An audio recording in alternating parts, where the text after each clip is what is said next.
Leres ya, Mas. Ini pecah panggih. Ya, sing ping kalih hanyekseni bilih Rasulullah niku panci nggih utusanipun Gusti ingkang Maha Agung. Berarti Minggaipun saksi palsu Gusti kan Mas nggih?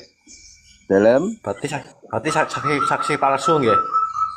kula mboten wantun menawi anu masukaken tiyang. Ateges mengko pangapunten kula mangke eh, malah justru kecemplung dhateng rasa lan rahasa wau. Amargi eh, menawi ingkang kula tampi ajaranipun eyang menika bismillah. Ing dalam bismillah ana huruf ba.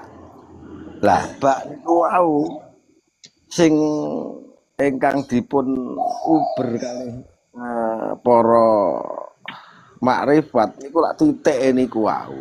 Nggih. Titik niku wau kan donyane awake dhewe niki.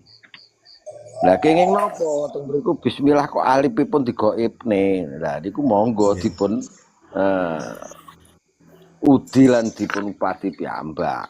Amargi eh, mlebu ing rasa menika nggih aja isa rumangsa ning kudu bisa rumangsa kan ngoten. Dados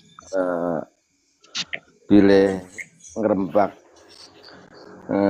rasa sejati niku kan tan kena tan kaserat ugi tan katutur dening basa kan ngoten. Dados mlebetipun pemanggihipun piyambak-piyambak. Milane menawi wonten ingkang matur ngeten, matur ngoten, nggih kula pribadi lho menika nggih. Niku nggih tetep kula tampi kagem pelajaran kula piyambak. Terus mboten kok terus eh, pangapunten ingkang sanget Mas sinten Mas Raden Pekek menawi kula katuran nyalahaken utawi masokaken pangapunten ingkang kuwatah niku.